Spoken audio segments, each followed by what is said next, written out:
Welcome back everyone to Sword of Mana. I am Marcus and we are here at the tail entrance of the ruined passage, starting our trek into the Mana Holy Land. And now that we have shade, we can finally enter this place. I see, it's this seal. Yay! He called? It's... Hey, Shade! I don't like this guy much at all. And I'm afraid that I am none too fond of you. But the power of both life and dark is needed to break this seal. For the sake of our master, we can endure this unpleasantry. I guess I have to. Okay, let's bust a move!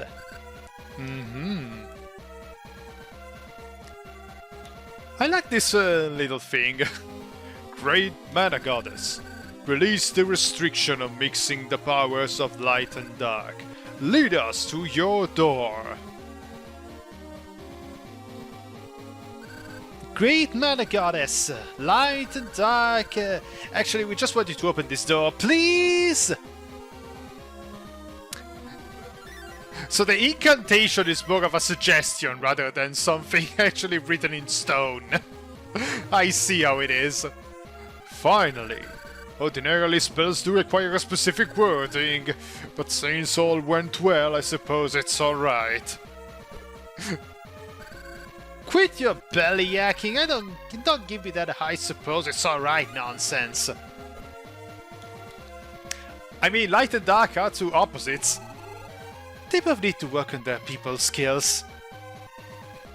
And with the seal broken, you can now access the ruined passage.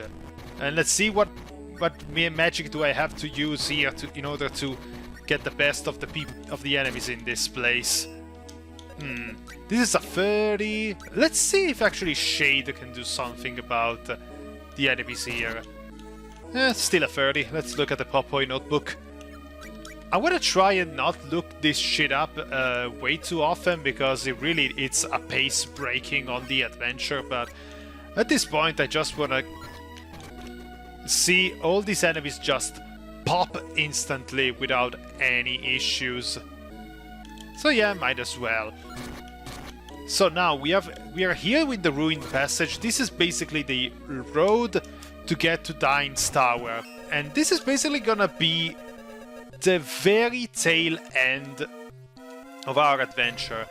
This, in a moment, is gonna be the point of no return. So if you are here and still want to do some side quests and all stuff, if you actually manage to keep track of all the things that you have to do, well, this is the best moment for you to do them. Please. God damn it! Oh, there you go.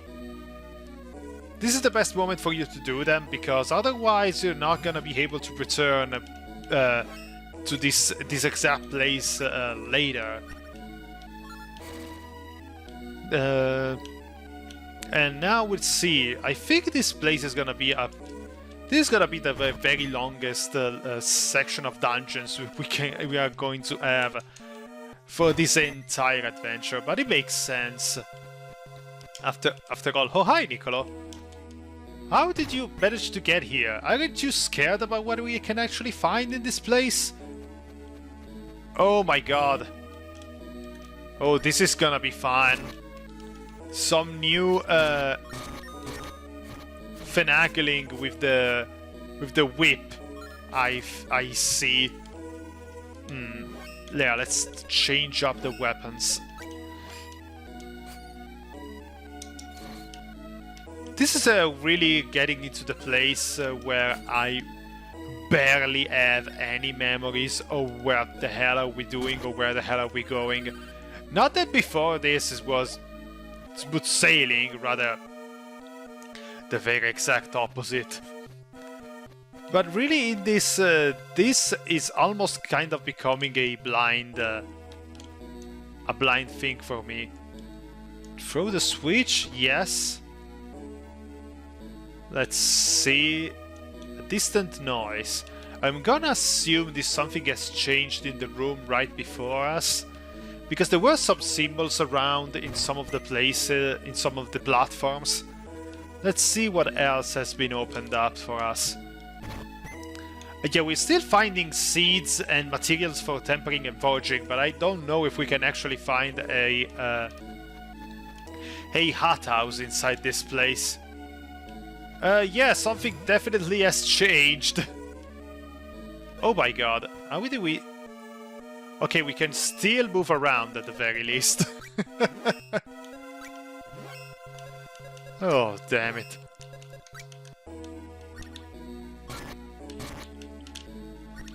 As long as we can still do some of this stuff, everything should be fine and dandy. Ooh, the eyeball enemies. These are another type of enemy that in Trials of Mana is annoying as hell, because they have this attack which is called roulette, and what it does, basically you end up... They summon a spotlight, and wherever the spotlight ends up, the character that gets hit by the spotlight will instantly die. So they can basically decide on the drop of a hat, one of you is going to be dead. That's it. And there's really nothing else you can do about it. You just have to stay there and take it, honestly. Which it's up to you to if you find that unfair or what. I find it mostly annoying rather than unfair. Although it's not exactly fair in any sense. I do think it's a lot more bearable than having just your entire party wiped because the mimic enemy decided to copy the one character in your party that has a screen nuke attack that hits everyone. Freaking Duran. That really is the most annoying part in Trials of Mana, to get suddenly jump scared and insta killed by this shit happening. Oh damn! Sumo has become really a freaking Terminator in this place. Everything he touches explodes in a pile of bones with a couple of swipes. Damn, this place has a lot of boxes. But yeah, I like the build-up. I like the fact that we have to go through all these things. And if we actually got... Ooh, what is this? This is very ominous. There's no turning back now. Still want to go for it? Yes! The point of no return!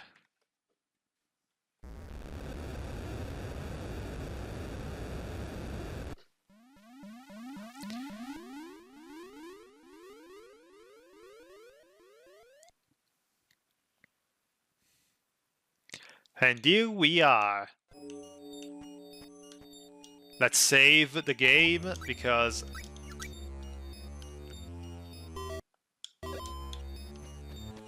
there's not much else that we can do at this moment.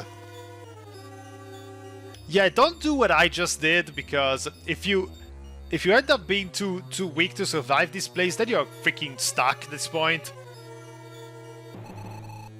This is the time tower Chiba was telling us about. No turning back now. Keep an eye on what's ahead, Fuji. Save the mushy stuff. We gotta get to the sanctuary and stop Julius. I'll check above ground and you check below. Right, let's get going. Alright, I'll check the underground area. Sumo, be careful. And once again, we get separated. Is this a code? No good. I don't get it. Damn it, this music is a lot more ominous than what I remembered. This place is locked, so yeah, we have to go underground while Sumo goes above ground. So basically we are Chain of Memories. We're doing the Chain of Memories section of the Chain of Memories approach. One goes up, one goes down. Hopefully there will be less memory loss involved this time. Yeah, I think that we can avoid walking on these spikes by using an elemental, but I just don't really care at this moment. We don't really take all that much damage. Who is that? Can we actually talk to one of these robots? These machines. They're just like the ones at the Subland River and Subsea Volcano. Beep beep beep beep beep. Moving objects, words, friends. The machine is moving. Are you going to summon monsters? It appears to be shaking. Alone, quiet, lonely, always. The poor thing has probably been here all alone for decades. Friends, all stopped, cannot move. 1, 2, move. You and I, friends. You, I, friends. Sure, you can come with me. I'm Fuji. How do you do? Now we're friends. I am Warbot. Marshall. I go. Friends. Good. Marshall the Warbot. Just like that we have a new party member. And yeah, Marshall is gonna be a very nice companion for this adventure. It's a robot, he has lasers, and I think its attack counts both as physical and magical. At least that's what I remember. I do remember him being very helpful in doing this this section of the dungeon. More helpful than other party members, at least that's what I remembered. Is this a code? Oh, thank you, Marshall. You can actually read it. Dime Tower was built to supply Vandal Empire with mana power. That power was used primarily as a weapon. It frighteningly distracted me. I've power controlled. That's enough of that. Fuji, angered, ire, raised. Why? Does not compute. Ooh! Marshall, using mana power as a weapon is wrong. Marshall, weapons. Marshall, mana power. Marshall, bad? Okay, we can actually move again. Sometimes I don't actually understand where and when we can actually move in this section. But yeah, Marshall is having quite of an awakening at this moment. Realizing that he's probably meant to be used more as a weapon of mass destruction. Probably they haven't finished his programming. Let's call it like that. Another code. Can you read this one too, Marshall? Deciphering complete. Deciphering complete. A nature spirit knocks 3 times. What does that mean? Nature spirit knocks 3 times. Now I remember this freaking... Okay. 1, 2, 3. There you go. This place is basically gonna be a giant room set of puzzles from here on out. And I do remember the very first time I went through this place, I got freaking stuck! I vividly remember that part happening, and I hope we don't have a repeat of that in this day and age. But hopefully I can decipher these puzzles a lot better now than I were when I was 16. Hopefully. Oh, come on, I don't want to fight another mimic. There's also not... There's 3 tiers of Mimic. The normal, the Kaiser, and I think the last one is the Master Mimic? I don't really know at the moment, but all I know is that I don't want to face them. Oh, come on. Marshall, can you please come here? Oh, I went back. I went backwards. Well, hopefully it didn't get stuck this time.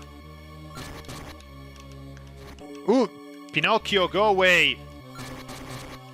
Go back to the belly of Monstro. That's... Geppetto is waiting for you there, and you also have to beat with Sora to complete Kingdom Hearts. Or whatever. Was he one of the Pure Hearts? No, it was only the seven princesses, so... Technically, Pinocchio was doing its own thing in Kingdom Hearts. That's a series that I probably won't have energy to actually do on this channel, because it's way too much of an investment. Also, we'll have to buy all the games again for the PC, and I don't really want to at the moment. I already have all of them on my PS4. But I don't have any means to actually record stuff off of consoles, so... This is how we're going to do at this moment. Oh my god. Yeah, Marshall, if you can actually take care of these guys, it would be rather cute for your part. Come on.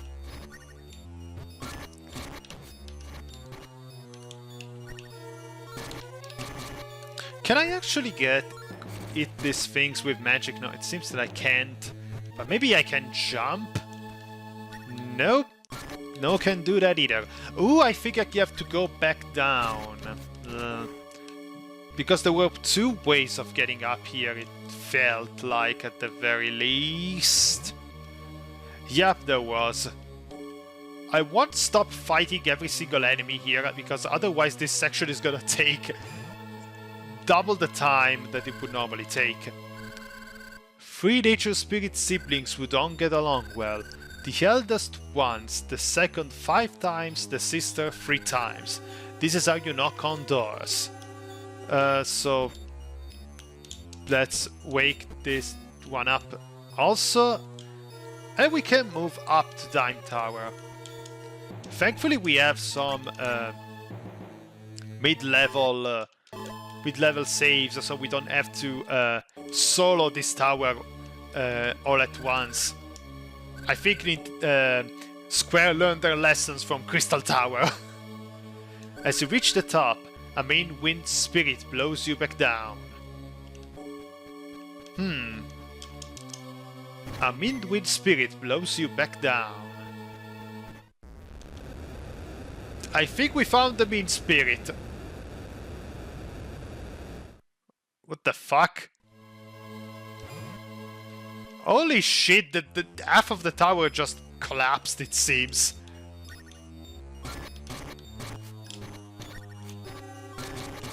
That was something. But yeah, if you...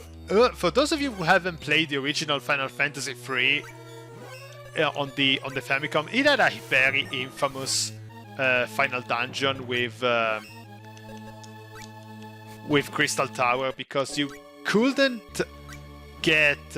once you entered that place, there were no save points, because it was the NES, and they were still during a time where they didn't have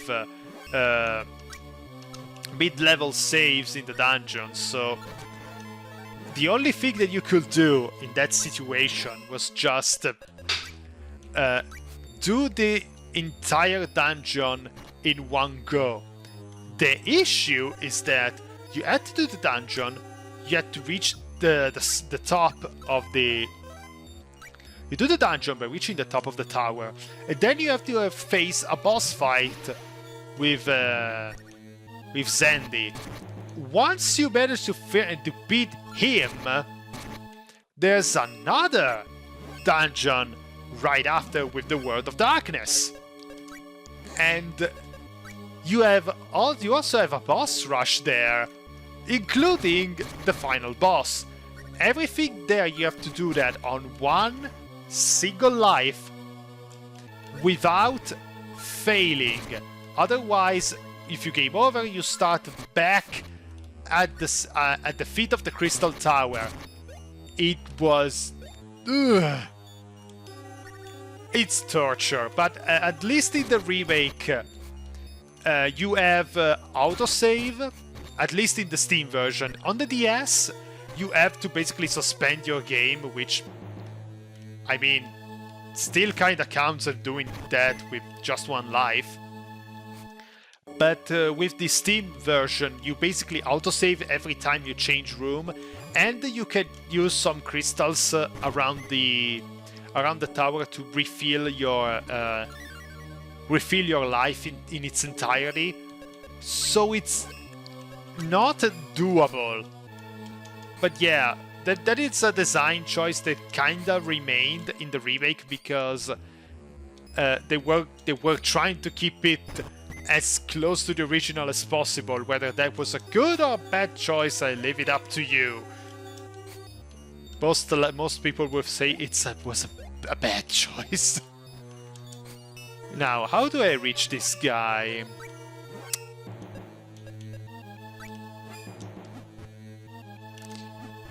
Because I can't seem to reach him, and Marshall cannot exactly go here. Oh, please. Stop spamming magic! Oh no! Oh, there you go, thank you. Now, there should be... Oh! There you go. I didn't know the Morning Star actually had that much of a reach.